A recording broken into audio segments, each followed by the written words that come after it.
Hey guys, so we're going to continue simplifying radicals, except this time we're going to be talking about how to simplify radicals with variables.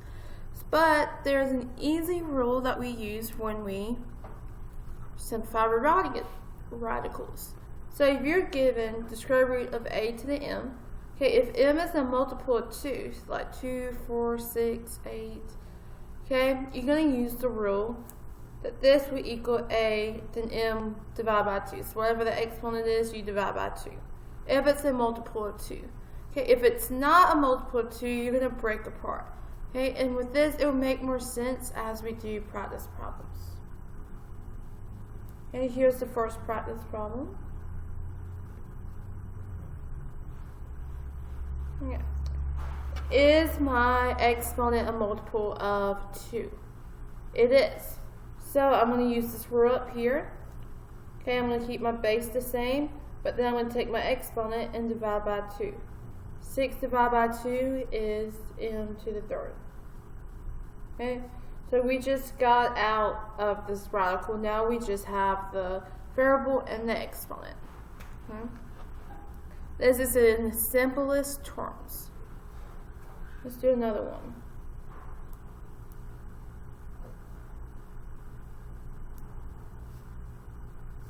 Okay, so there is a property with exponents you can do if you are multiplying.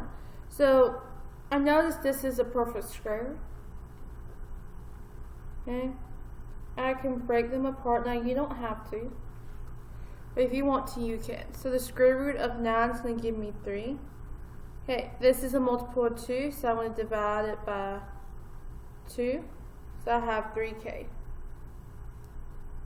And this is my answer. Okay, I could have easily looked at this and come down here and say, okay, the square root of 9 is 3. Then k, 2 divided by 2 is 1, so this is just 3k. You don't have to do this middle step, but you can if that will help you. Okay. Let's do this next one.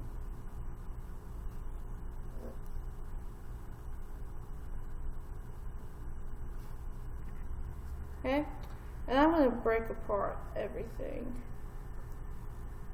There's a lot going on. Okay.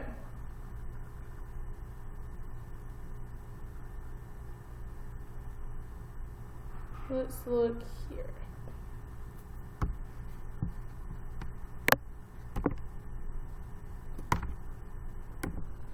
Okay, so the square root of 81 is 9.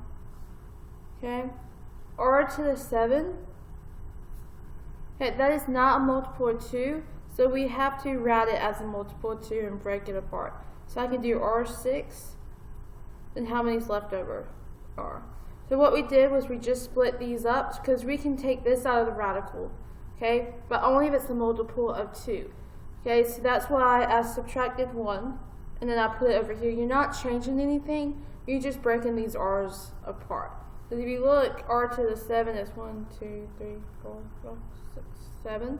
If you were to write it out, and you can group them any way you want. So I could easily say 6, and then I'm left over with 1. And so I'm not changing the problem. I'm just making it where we can simplify it. And then s to the 4 is a multiple of 2. So it's going to be 4 divided by 2. So I'm left with 9. Okay, r 6 divided by 2. I'm left with r. 4 divided by 2 is 2. Simplify some more. 6 divided by 2 is 3. Okay, then I'm left with s2 and then my radical. Because I can't do anything with that. And that was a lot. Okay, but if you break it up into little pieces, it doesn't seem all that bad.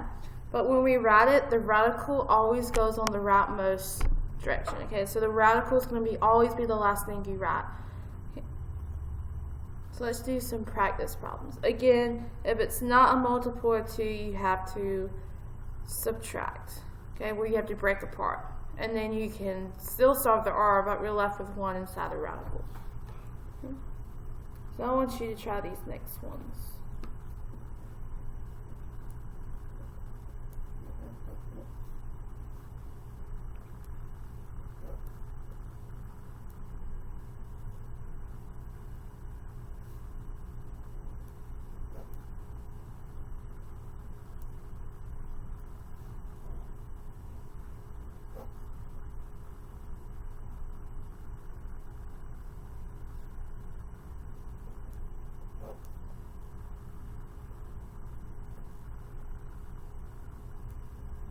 Okay, so go ahead and pause the video, do these problems, and then come back for the solution.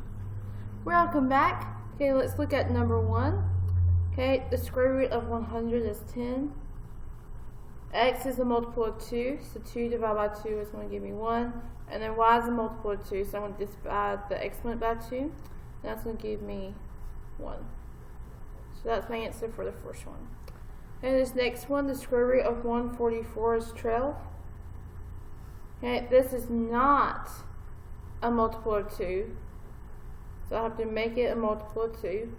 And then I'm left with one exponent, one more k. Okay, because together if I would add these, it would give me k to the third. So I have 12k, 2 divided by 2 is 1, and then I'm left with k inside the radical. Let's go to this one. The square root of 196 is 14. Okay, this c is not a multiple of 2, so we have to make it a multiple of 2. And the next one down is going to give me 4. And I have c, and then I have d to the second, which is a multiple of 2. So I'm left with 14. Okay, c, 4 divided by 2 is 2. I'm left with d squared, 2 divided by 2 is 1, so I'm left with d. And then I have my c, my radical. And that is my answer. Okay, let's see this next one. 392 is not a perfect square, okay? But, so this one's a little hard one. You might not know this one, okay?